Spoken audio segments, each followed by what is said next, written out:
Hello students, welcome back to my channel science classes. आप सभी का साइंस क्लासेस में स्वागत है। So today I am going to discuss respiration and in this topic we will discuss types of respiration, aerobic respiration, anaerobic respiration, human respiratory system and respiration in plants. ठीक है। हमारा आज का topic है respiration. ठीक है। और respiration में जो हम टॉपिक पढ़ेंगे वो हैं types of respiration, aerobic respiration, anaerobic respiration, human respiratory system and respiration in plants. Okay, respiration in plants. ठीक है, तो स्टार्ट करते हैं आज के टॉपिक। ठीक है। हमारा जो आज का टॉपिक रहेगा वो हम पढ़ेंगे respiration. Okay, respiration and respiration के type, aerobic respiration and anaerobic respiration. Okay, और इसमें जो हमारे टॉपिक हैं human respiratory system and respiration in plants. ठीक है, ये हम पढ़ेंगे नेक्स्ट वीडियो में। ठीक है, तो स्टार्ट करते हैं आज का topic respiration. Respiration, the process by which a living being utilize the food to get energy is called respiration. Okay, वो प्रोसेस जहाँ पे कोई लिविंग बीइंग क्या करता है, फूड का यूटिलाइज करके क्या प्राप्त करता है, एनर्जी प्राप्त करता है, उस प्रोसेस को कहते हैं रेस्पिरेशन। ठीक है। इट मीन्स जब हम क्या करते हैं, हम जानते हैं ना हमें एनर्जी कहाँ से मिलती है, जब हम क्या लेते हैं, खाना खाते हैं, हम फूड लेते हैं, खाना खाने के बाद हमें क्या मिलती है, एनर्जी मिलती है।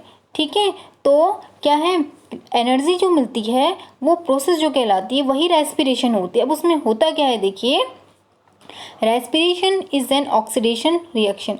रेस्पिरेशन क्या होती है, रेस्पिरेशन ऑक्सीडेशन रिएक्शन होती है। और हमने पढ़ा था कि ऑक्सीडेशन रिएक्शन क्या होती है, जहाँ पे क्या होता है, ऑक्सीजन ऐड होता है। इट मीन्स हमारी बॉडी में क्या जा रही है, ऑक्सीजन जा रही है, और वो ऑक्सीजन किससे रिएक्ट कर रही है, फूड से रिएक्ट कर रही है। हमने जो खाना खाया उससे रिएक्ट करके हमें क्या दे रही है, एनर्जी दे रही है। ठीक है, तो क्या है, respiration is an oxidation reaction in which carbohydrates is oxidized to produce energy। it means carbohydrate क्या है, यहाँ कार्बोहाइड्रेट फूड है। ठीक है, तो क्या है, रेस्पिरेशन में क्या हो रहा है, respiration is an oxidation reaction in which carbohydrate is oxidize. Carbohydrate को क्या कर दिया उसने, ऑक्सीडाइज करके क्या दी हमें, एनर्जी। और क्या प्रोड्यूस की है, एनर्जी प्रोड्यूस की। Okay, mitochondria is the site of respiration. Mitochondria क्या है, रेस्पिरेशन की साइट है, यानी कि रेस्पिरेशन की प्रोसेस कहाँ पे हो रही है, माइटोकॉन्ड्रिया में हो रही है। हमारी बॉडी में क्या है, हम जानते हैं ना, हमारी बॉडी की स्मॉलेस्ट यूनिट सेल्स होती हैं। ठीक है, सेल होती है, और सेल में भी क्या होते हैं, सेल ऑर्गेनेल्स होते हैं। और हम जानते हैं कि आपने प्रीवियस क्लासेस यानी कि 9th क्लास में आपने सेल पढ़ाई होगा, स्ट्रक्चर ऑफ सेल। ठीक है, अबाउट द सेल। तो उसमें क्या है, आपने पढ़ा होगा कि सेल जो है हमारी बॉडी की क्या है, स्मॉलेस्ट यूनिट है। और सेल में भी क्या होते हैं, सेल ऑर्गेनेल्स होते हैं। और सेल ऑर्गेनेल में क्या है, एक माइटोकॉन्ड्रिया। माइटोकॉन्ड्रिया क्या होता है, हमें क्या देता है, ये एनर्जी देता है। ठीक है, माइटोकॉन्ड्रिया को क्या कहते हैं, power house of the cells भी बोलते हैं ना। हाँ, तो क्या है, mitochondria is a site of respiration and the energy release is stored in the form of ATP. यानी कि क्या है, जो एनर्जी रिलीज होती है वो किसकी फॉर्म में स्टोर होती है, फिर एटीपी की फॉर्म में रिलीज होती है। अब एटीपी क्या है ये भी हम आगे पढ़ेंगे। एटीपी की फुल फॉर्म जो होती है वो है adenosine triphosphate. Okay, ATP is stored in mitochondria. अब एटीपी कहाँ पे स्टोर्ड होती है, माइटोकॉन्ड्रिया में स्टोर होती है। जैसे कि मैंने बताया ना, ये माइटोकॉन्ड्रिया क्या है, हमारे सेल्स का क्या है, एक सेल ऑर्गेनेल है। और इसे क्या कहते हैं, power house of the cell भी कहते हैं। तो जो ये रेस्पिरेशन में जो एनर्जी रिलीज़ हो रही है वो एटीपी की फॉर्म में क्या है, स्टोर हो रही है। और वो कहाँ पे स्टोर होती है, in mitochondria, and is released as per need. और जैसे जितनी जितनी ज़रूरत होती है वैसे वैसे ये क्या होती है, रिलीज़ होती है। ओके, तो समझ में आया। फिर इसे मैं एक बार और बता देती हूँ। The process by which a living being utilize the food. ठीक है, वो प्रोसेस जहाँ पे कोई लिविंग बीइंग फूड का यूटिलाइज करता है, क्या प्राप्त करने के लिए, एनर्जी प्राप्त करने के लिए। ठीक है, या हम दूसरे शब्दों में कह सकते हैं कि वो प्रोसेस जहाँ पे कोई लिविंग बीइंग फूड को यूटिलाइज करके क्या प्राप्त करता है, एनर्जी प्राप्त करता है, उस प्रोसेस को रेस्पिरेशन कहते हैं। ठीक है, रेस्पिरेशन क्या है, एक ऑक्सीडेशन रिएक्शन है जिसमें क्या होता है, कार्बोहाइड्रेट ऑक्सीडाइज्ड होके एनर्जी प्रोड्यूस्ड करता है। और माइटोकॉन्ड्रिया जो है वो रेस्पिरेशन की क्या होती है, साइट होती है, यानी कि माइटोकॉन्ड्रिया में क्या है, रेस्पिरेशन होता है। And the energy is stored in the form of ATP. और जो एनर्जी रिलीज होती है वो किसकी फॉर्म में स्टोर होती है, एटीपी की फॉर्म में स्टोर होती है। ATP is stored in mitochondria. ATP कहाँ पे स्टोर हो रही है, माइटोकॉन्ड्रिया में स्टोर हो रही है।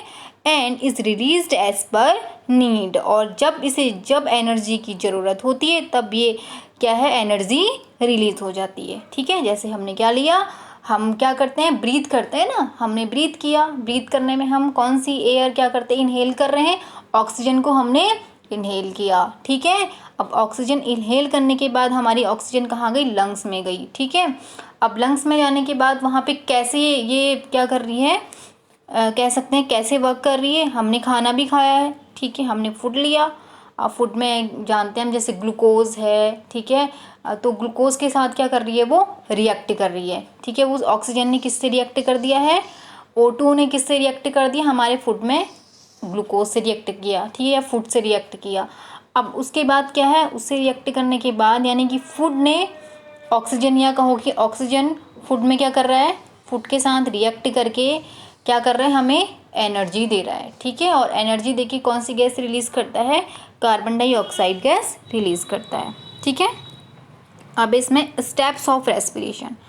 अब ये तो सिंपल लैंग्वेज में मैंने आपको बताया कि रेस्पिरेशन क्या है। ठीक है, अलग अलग तरीक़ों से भी मैंने आपको समझा दिया है कि रेस्पिरेशन क्या है।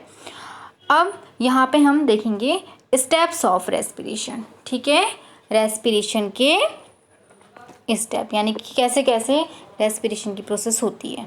ठीक है, अब इसमें देखिए, फर्स्ट है breaking down of glucose into pyruvate. ठीक है, अभी जैसे मैंने बताया ना, फूड है, फूड हमने लिया, उसमें ग्लूकोज आप जानते हैं ना, C6H12O6, हम जब रेस्पिरेशन की क्या करते हैं, रिएक्शन को क्या करते हैं, राइट डाउन भी करते हैं, तो आपने उसमें देखा होगा C6H12O6, ये क्या होता है, ग्लूकोज का फॉर्मूला होता है। ठीक है, तो ब्रेकिंग डाउन ऑफ ग्लूकोज, सबसे पहले क्या होता है, ग्लूकोज ही ब्रेक डाउन होगा ना, तो breaking down of glucose into pyruvate. अब इसी रिएक्शन से भी हम आगे समझते हैं। तो सबसे पहले जो ग्लूकोज है वो पाइरूवेट में क्या होता है, टूटता है। ठीक है, यानी कि ग्लूकोज अब बन गया है पाइरूवेट, यानी कि ग्लूकोज से पाइरूवेट बन गया। ठीक है, this step happens in the cytoplasm. और ये जो प्रोसेस होती है कहाँ पे होती है, हमारी सेल के साइटोप्लाज्म में होती है। Glucose molecule is broken down into pyruvic acid. अब देखिए इस प्रोसेस में क्या होता है, हाँ पाइरूवेट में टूटता तो है, पहले में क्या है, ये प्रोसेस साइटोप्लाज्म में हो रही है, और यहाँ पे ग्लूकोज का जो मॉलिक्यूल है वो पाइरूविक एसिड में टूट रहा है। Glucose molecule is composed of 6 carbon atom. अब ग्लूकोज हम जानते हैं कितने एटम्स से मिलके बना होता है, ग्लूकोज जो है वो 6 कार्बन एटम से मिलके बना होता है। ठीक है, कितने कार्बन से मिलके बना होता है, 6 कार्बन के एटम से मिलके बना होता है। ठीक है, अब 6 से कितने में कन्वर्ट हो जाएगा, ये कितने में टूट जाएगा, कितने में ब्रेक डाउन हो जाएगा, ये 3 में ब्रेक डाउन हो जाएगा। ठीक है, 3 कार्बन के एटम, यानी कि 6 कार्बन के एटम से कितने बन गए हैं हम, 3 कार्बन के हमें एटम मिल गए। ग्लूकोज में 6 होते हैं ना। ठीक है, तो 6 कार्बन के एटम किस में ब्रेक डाउन हो गए हैं, 3 कार्बन के एटम में ब्रेक डाउन हो गए हैं। ओके, अब फिर देखिए फिर क्या है नेक्स्ट में, further breaking down of pyruvic acid, उसके बाद पायरुविक एसिड फिर से क्या है, ब्रेक डाउन होता है। अब 6 कार्बन से 3 कार्बन बने, ओके, फिर 3 कार्बन वाला फिर से ब्रेक डाउन हो रहा है, ठीक है। Pyruvic acid take place in mitochondria. अब further breaking down of pyruvic acid, अब पायरुविक एसिड फिर से ब्रेक डाउन तो हो रहा है, टेक प्लेस इन माइटोकॉन्ड्रिया में। अब कहाँ पे हो रहा है, माइटोकॉन्ड्रिया में। And molecule formed depend on the types of respiration in particular organism. अब ये डिपेंड करता है कि किस ऑर्गेनिज्म में वो क्या हो रही है, रेस्पिरेशन की प्रोसेस हो रही है, ठीक है। अलग अलग ऑर्गेनिज्म में रेस्पिरेशन अलग अलग होगा ना, ठीक है। तो ये भी हम देखेंगे टाइप्स में, जब इसको हम पढ़ेंगे आगे। तो ये क्या है, उस हिसाब से पायरुविक एसिड भी क्या होगा, आगे फिर डिवाइड होता है, ठीक है। और कहाँ पे, माइटोकॉन्ड्रिया में। अब आगे समझ लेते हैं।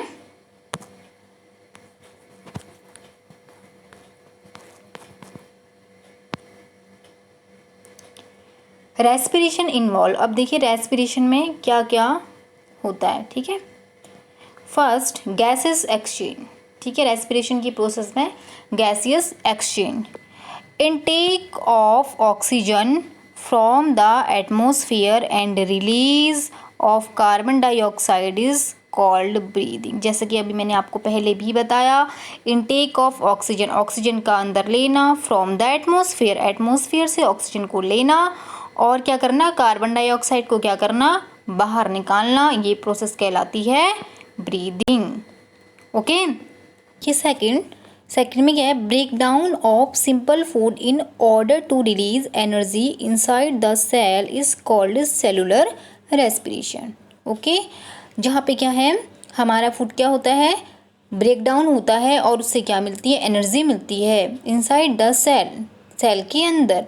इस रेस्पिरेशन को कहते हैं सेलुलर रेस्पिरेशन, ठीक है। जो मैंने आपको कहाँ बताया, अभी रेस्पिरेशन की डेफिनेशन में भी बताया, क्या हो रहा है वहाँ पर, सिंपल फूड हमारा क्या है, ब्रेक डाउन होता है और उससे क्या मिलती है, हमें एनर्जी मिलती है।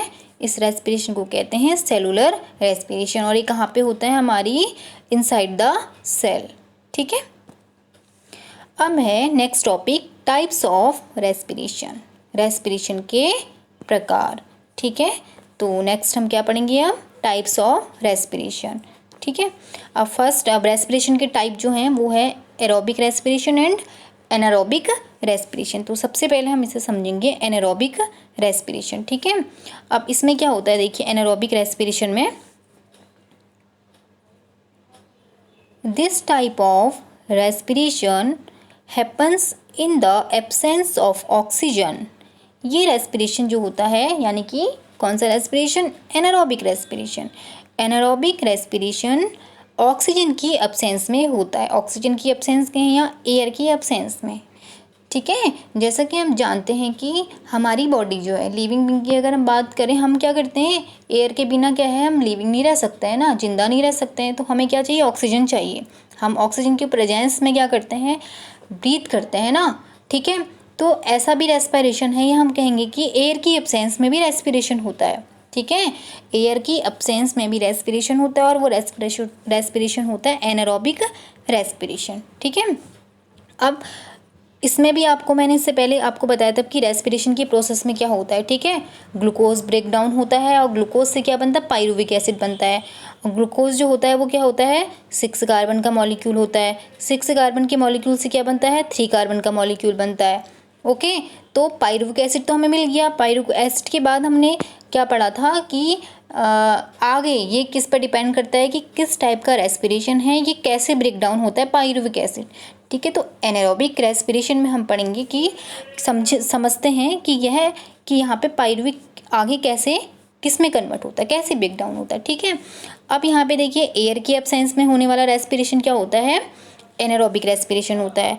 अब इसमें क्या है, pyruvic acid is converted into ethyl alcohol.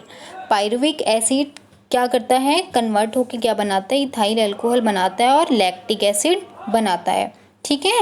Pyruvic acid क्या बनाता है, कन्वर्ट होके इथाइल अल्कोहल और लैक्टिक एसिड, या इथाइल अल्कोहल बनता है या लैक्टिक एसिड बनता है।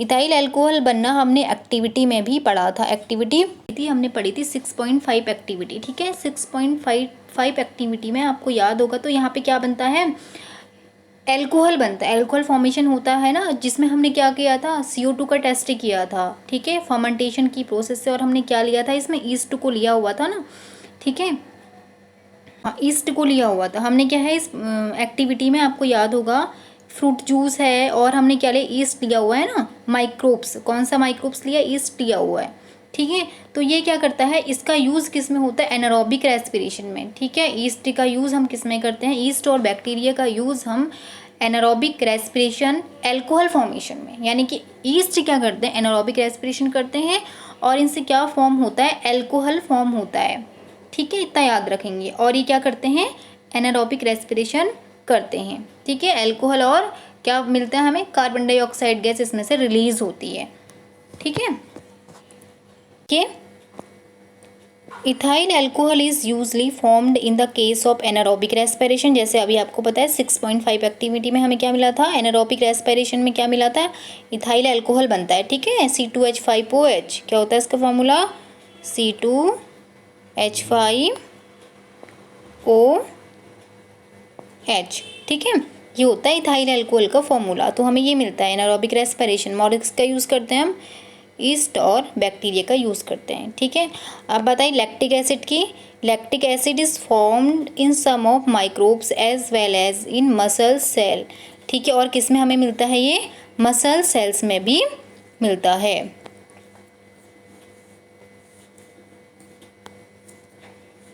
मसल सेल्स, ठीक है। तो क्या है, lactic acid is formed in some microbes as well as in muscle cells. कहाँ पे मिलता है हमें, मसल सेल्स, यानी कि हमारी जो मसल्स होती हैं, इसको भी हम आगे समझेंगे अभी। और हमारी मसल्स में क्या होता है ना, लैक्टिक एसिड, जब हम क्या करते हैं, हमारी बॉडी भी एयर के एब्सेंस में कभी कभी रेस्पिरेशन करने लग जाती है, ठीक है। और तब हमारी मसल्स में क्या होता है, लैक्टिक एसिड क्या हो जाता है, एक्यूमुलेट हो जाता है, जमा हो जाता है। और इससे क्या होता है, हमें आपने देखा होगा कि हमारी मसल्स में क्या होता है, पेन होता है, क्रैम्प हो जाते हैं, ठीक है। तो इससे क्या है, वहाँ पे क्या है, लैक्टिक एसिड फॉर्म हो गया। जो हमें पेन हो रहा है, इसका मतलब वहाँ पे क्या एक्यूमुलेट हो गया है, लैक्टिक एसिड जमा हो गया है। और हमें क्या करता है, वो क्रैम्प होने की वजह से, क्रैम्प होते हैं तो हमें क्या लगता है, वहाँ पे पेन लगता है, ठीक है। अब इसको हम रिएक्शन से समझ लेते हैं। इसमें देखिए ग्लूकोज क्या है, जो आपको मैंने अभी बताया था ना, 6 कार्बन का मॉलिक्यूल और 3 कार्बन में फॉर्म हो रहा है। यहाँ भी समझ लेते हैं इसको आगे। ग्लूकोज क्या है, 6 कार्बन मॉलिक्यूल होता है, C6H12O6। ये है किस में कन्वर्ट हुआ, पायरुवेट में, या पायरुविक एसिड जो होता है 3 कार्बन का मॉलिक्यूल होता है। और क्या मिलती है, एनर्जी मिलती है, एनर्जी रिलीज होती है, तो ठीक है। अब पायरुवेट ने क्या किया, pyruvate in yeast lack of oxygen, ये किस में हो रहा है, 6 कार्बन से 3 कार्बन बने, ठीक है, 3 कार्बन है पायरुवेट, ठीक है। अगर ये किस में हो रहा है, ईस्ट में हो रहा है, तो ईस्ट में हो रहा है इसका मतलब क्या है, लैक ऑफ ऑक्सीजन, वहाँ पे ऑक्सीजन नहीं है। वो क्या बना रहा है, एथाइल अल्कोहल बना रहा है। उससे क्या निकल रही है, CO2 गैस निकल रही है और एनर्जी, ठीक है। ये आप देख सकते हैं, समझ सकते हैं। और 6.5 एक्टिविटी में, ठीक है। इसमें है pyruvate in yeast lack of oxygen, यहाँ भी अगर लैक ऑफ ऑक्सीजन, ठीक है। इसमें बन रहा है इथाइल अल्कोहल, CO2 एनर्जी, ठीक है। आई थिंक ये दोनों ही सेम है। इसमें है पायरुवेट इन मसल सेल, अगर ये मसल सेल्स में होता है लैक ऑफ O2, यहाँ भी ऑक्सीजन की एब्सेंस में हो रहा है, तो यहाँ पे हमें मिलता है लैक्टिक एसिड और एनर्जी। अगर देखिए 2 केस है इसमें, एक ये और एक ये, ठीक है। अगर पायरुवेट ईस्ट में हो रहा है तो वहाँ पे अल्कोहल और कार्बन डाइऑक्साइड, ठीक है, रिलीज़ हो रही है और एनर्जी मिल रही है, ठीक है। और अगर क्या है, मसल सेल्स में हो रहा है, तो यहाँ भी क्या है, पायरुवेट तक तो प्रोसेस हो रही है, ठीक है, ग्लूकोज से पायरुवेट बन रहा है। पायरुवेट के बाद क्या है, वो बना रहा है क्या, लैक्टिक एसिड, ठीक है, और एनर्जी, ठीक है। यहाँ पे CO2 गैस रिलीज़ नहीं हो रही है, बट यहाँ पे ईस्ट में CO2 गैस रिलीज़ हो रही है। ये 2 बात आप याद रखेंगे, ठीक है। अगर रेस्पिरेशन कहाँ है, एनारोबिक रेस्पिरेशन हो रहा है, और वो कहाँ पे हो रहा है, ईस्ट में हो रहा है, ठीक है। तो वहाँ पे क्या है, ग्लूकोज से किस में कन्वर्ट होता है, पहले पायरुविक एसिड में, और पायरुवेट से क्या बनाता है फिर वो, इथाइल अल्कोहल, उसमें से निकलती CO2 गैस और एनर्जी। अगर ये मसल सेल्स में होता है, तो मसल सेल्स में क्या है, ये लैक ऑफ ऑक्सीजन होता है, यहाँ भी इसमें बनता है लैक्टिक एसिड, और क्या रिलीज़ होती है, एनर्जी रिलीज़ होती है, ठीक है।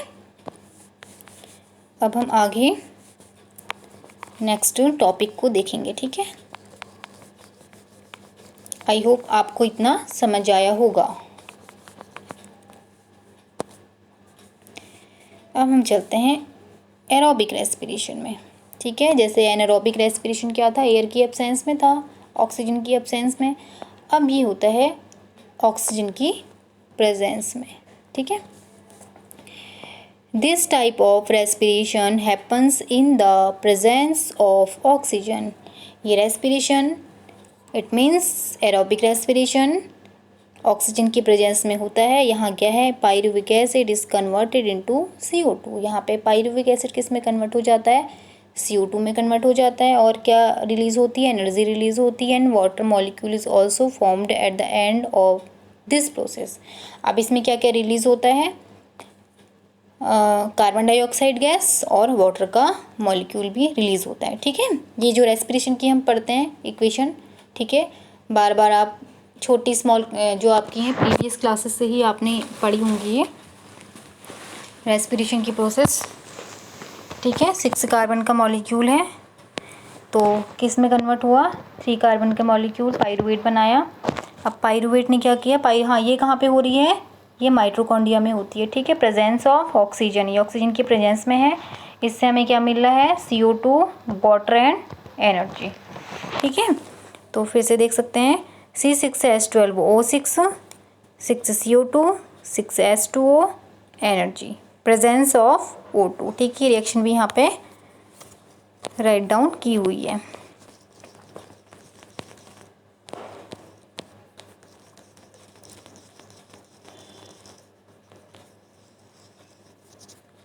ठीक है, तो क्या हो रहा है इस प्रोसेस में, ग्लूकोज एयर की प्रेजेंस में ब्रेक डाउन होके क्या बनाता है, पायरुवेट। पायरुवेट जो है 3 कार्बन का मॉलिक्यूल है, उसमें से रिलीज हो रही है कार्बन डाइऑक्साइड गैस, वाटर का मॉलिक्यूल और एनर्जी, ठीक है। यानी कि हमने क्या है, हमने खाना खाया, फूड, ठीक है। क्या खाया हमने, ये ग्लूकोज है हमारा फूड, जो मैंने स्टार्टिंग में बताया था आपको, ये हमारा फूड है। हमारा फूड क्या है, जब हमने ब्रीथ की तो हमारी बॉडी के अंदर गई एयर, ऑक्सीजन। अब उस एयर ने क्या किया, O2 ने हमारे फूड के साथ रिएक्शन की, ठीक है। हमारे फूड को क्या किया, एयर ने ब्रेक डाउन किया, ब्रेक डाउन करके कौन सी गैस बना दी हमारी बॉडी के अंदर, CO2 गैस बना दी है, ठीक है। कौन सी गैस बना दी, CO2 गैस, वाटर का मॉलिक्यूल, और खाना खाने के बाद हमें क्या मिल गई, एनर्जी। अंडरस्टैंड, क्या मिल गई हमें, एनर्जी, ठीक है।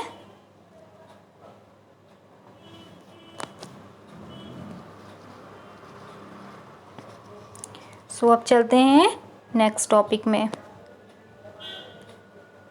अच्छा इतना ही है, इसी को देखिए, ये NCERT बुक से मैंने लिया हुआ है, इसमें भी इसको अगेन समझ लेते हैं। ये सारी इसमें सारी आपकी एरोबिक एंड एनारोबिक रेस्पिरेशन की एक साथ दी हुई हैं, ठीक है। तो इसको यहाँ पे सब में एक साथ समझा देती हूँ, एरोबिक एंड एनारोबिक, ठीक है। अब देखिए ग्लूकोज है, इसमें से क्वेश्चन बनता है आपका एग्ज़ाम में।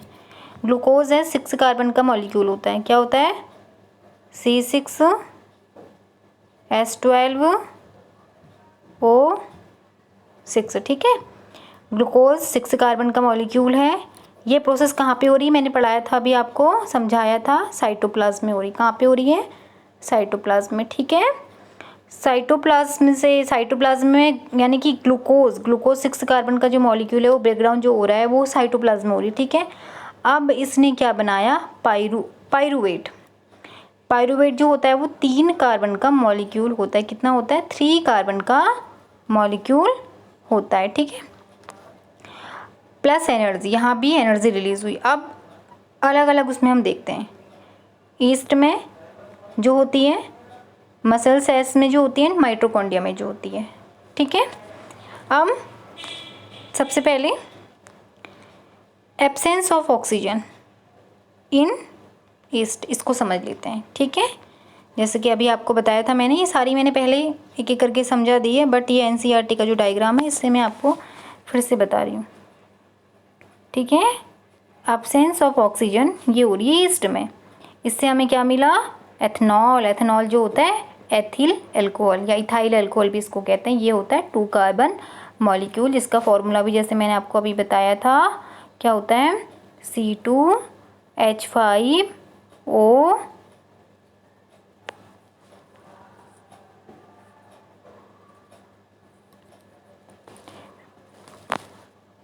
OH, ठीक है, C2H5OH क्या होता है इसका फॉर्मूला C2H5OH। तो हमें क्या मिला 2 कार्बन का मॉलिक्यूल, एथनॉल भी कहते हैं, इथाइल अल्कोहल। CO2 क्या मिली हमें कार्बन डाइऑक्साइड गैस, और क्या रिलीज हुई इसमें से एनर्जी रिलीज हुई, ठीक है। तो इतना समझ आया होगा। सबसे पहले रिएक्शन जो हमने समझी क्या ईस्ट में, और ईस्ट में क्या है एनारोबिक रेस्पिरेशन हो रहा है। एनारोबिक रेस्पिरेशन क्या होता है, जो रेस्पिरेशन कैसे होता है एयर की एब्सेंस में होता है या ऑक्सीजन की एब्सेंस में होता है, ठीक है। तो यहाँ पे क्या है ग्लूकोज क्या है 6 कार्बन वाला ब्रेक डाउन हुआ, ये प्रोसेस साइटोप्लाज्म में हुई है। फिर इसमें क्या है 3 कार्बन वाला पाइरुवेट बना। पाइरुवेट तो हर किसी में बन रहा है, ठीक है, पाइरुवेट से आगे स्टार्ट हो रही है। फिर ये किस डिपेंड करता है, मैंने स्टार्टिंग में आपको बताया था ना। फिर क्या है ईस्ट में हो रही है, ईस्ट में बन रहा है एथनॉल, कार्बन डाइऑक्साइड और एनर्जी। ओके, अब हम चलते हैं, इसको इरेज कर देते हैं नेक्स्ट, ठीक है। अब वही नेक्स्ट हम पढ़ते हैं मसल सेल्स में क्या होता है। मसल सेल्स में देखिए ये भी ग्लूकोज ब्रेक डाउन हुआ, सबसे पहले ये साइटोप्लाज्म में हुई। साइटोप्लाज्म में सभी में, मैं इसको रिपीट कर दे रही हूँ बार बार जिससे क्या है आपको लर्न भी होता रहेगा। पाइरुवेट, ठीक है, प्लस एनर्जी। यहाँ मसल सेल्स में हो रही है भी लैक ऑफ ऑक्सीजन है, यहाँ पे ईस्ट में थी तो यहाँ पे मसल सेल्स में, यहाँ पे जो बन रहा है वो हो रहा है लैक्टिक एसिड, एनर्जी रिलीज हो रही है, ठीक है। यहाँ भी एनर्जी हमें मिलती है, लैक्टिक एसिड अगर जमा भी होता है हमारी बॉडी में बनता है तो यहाँ भी एनर्जी रिलीज होती है, ठीक है। अब है नेक्स्ट, हम नेक्स्ट समझते हैं। ये है, इसमें क्या होता है, ये होती है माइटोकॉन्ड्रिया में जो होती है, ठीक है। माइटोकॉन्ड्रिया या जो है सेलुलर रेस्पिरेशन, ठीक है, या ह्यूमन बीइंग में कह सकते हैं।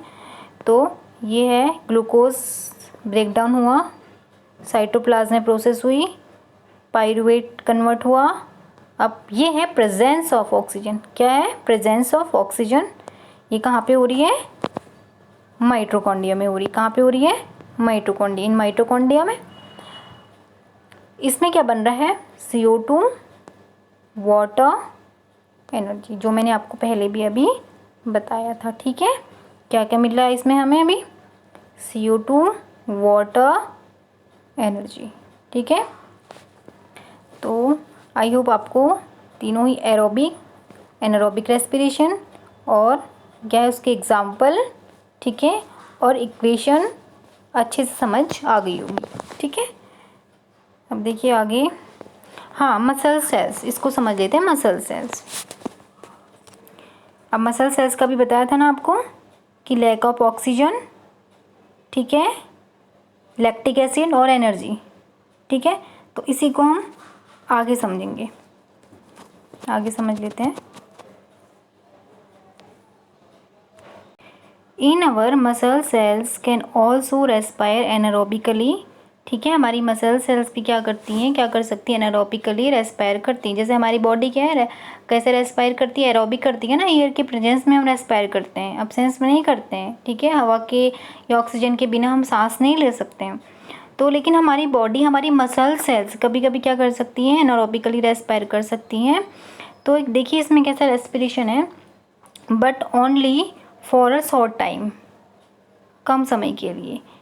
When there is a temporary deficiency of oxygen, जब क्या है इसको कुछ समय के लिए कह सकते हैं कि क्या होती है यहाँ पे हमें ऑक्सीजन नहीं मिलती है, ऑक्सीजन की कमी हो जाती है हमारी बॉडी में कुछ समय के लिए।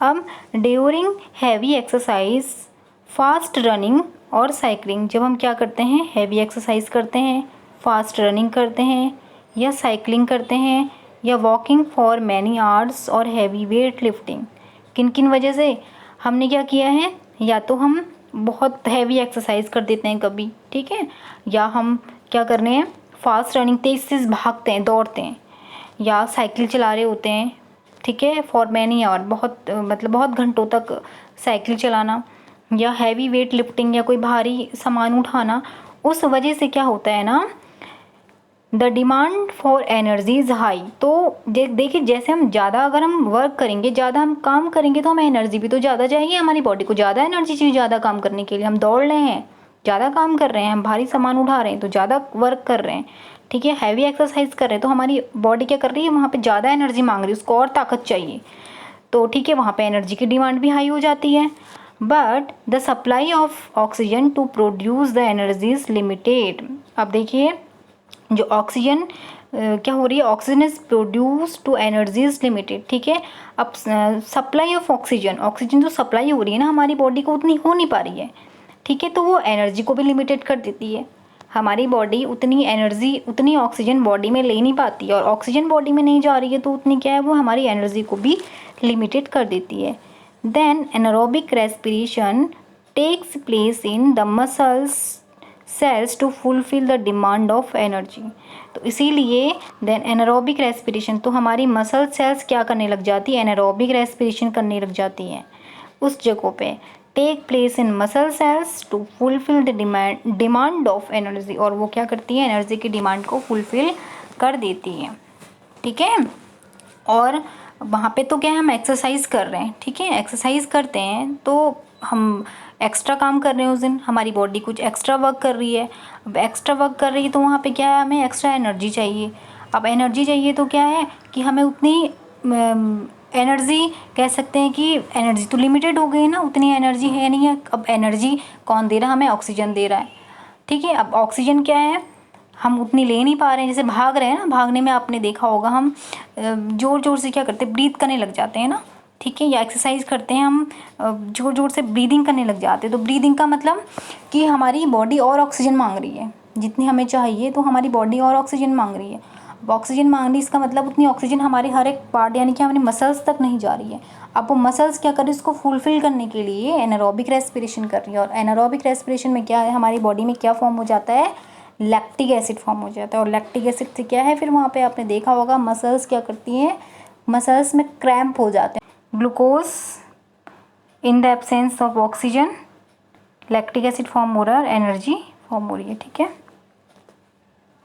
एक लास्ट टॉपिक बचा है, इसको देख लेते हैं, मोर टू नो एटीपी, ठीक है। एटीपी के बारे में पहले भी स्टार्टिंग बताया था कि जो हम रेस्पिरेशन करते हैं तो रेस्पिरेशन में क्या है, एनर्जी जो स्टोर होती है वो एटीपी के फॉर्म में होती है। और कहाँ पे होती है, माइटोकॉन्ड्रिया में, ठीक है।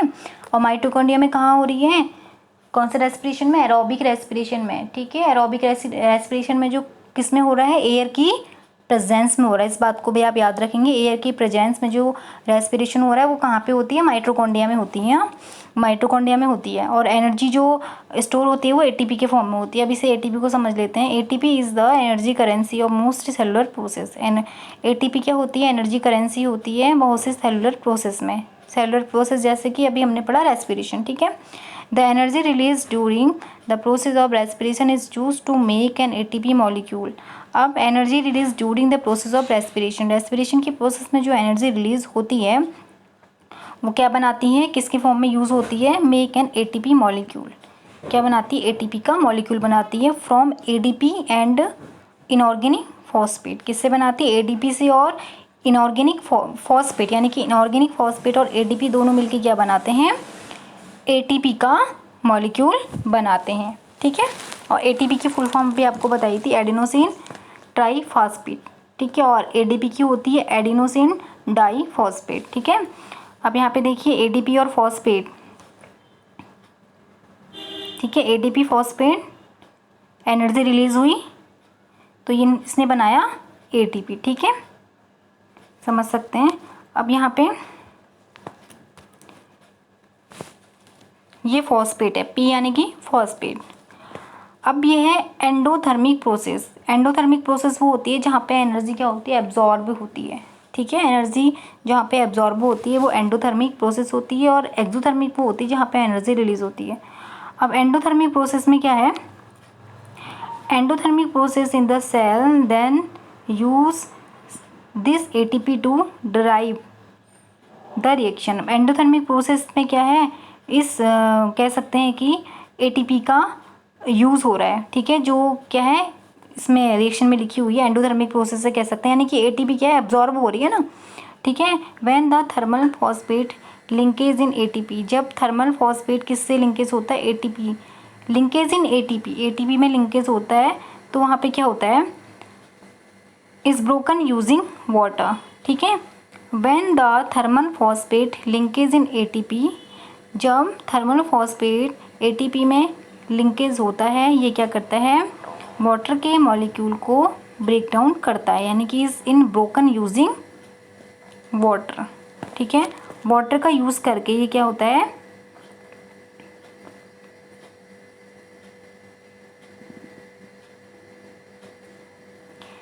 when the thermal phosphate linkage in ATP is broken using water, जब थर्मल फॉस्फेट एटीपी में लिंकेज होता है तो ये क्या होता है, यहाँ पे ये क्या होता है, वाटर का मॉलिक्यूल यूज़ करके टूट जाता है। द एनर्जी इक्विवेलेंट टू, और एनर्जी किसकी इक्विवेलेंट हो जाती है, टू 30.5 किलो जूल पर मोल इज़ रिलीज्ड, और इसमें से क्या होती है, इतनी एनर्जी रिलीज हो जाती है, 30.5 किलो जूल पर मोल इज़ रिलीज्ड। अब देखिए, battery can provide energy for many different kinds of uses, ठीक है। सोचिए कि बैटरी क्या कर सकती है कि अलग अलग हमें क्या है, डिफरेंट काइंड, यानी कि अलग अलग हम बैटरी का यूज़ करते हैं ना अलग अलग तरीक़ों से।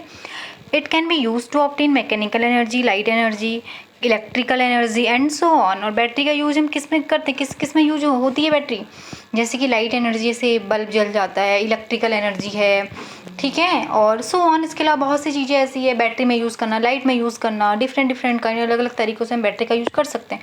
सिमिलरली एटीपी कैन हीट में भी यूज़ करते हैं जैसे, तो similarly ATP can be used in the cell, उसी प्रकार एटीपी भी सेल में काम करती है। जैसे कि क्या, कोई बैटरी को डाल देते हैं ना, बैटरी को अलग अलग, यानी कि एक बैटरी या बैटरी से हम डिफरेंट तरीक़ों में यूज़ करते हैं। बैटरी का यूज़ हम जैसे टॉर्च में भी कर रहे हैं मान लो, ठीक है, हम हीटर में भी यूज़ कर रहे हैं, हम लाइट भी उससे जला रहे हैं, ठीक है, बल्ब भी ग्लो कर रहे हैं उससे।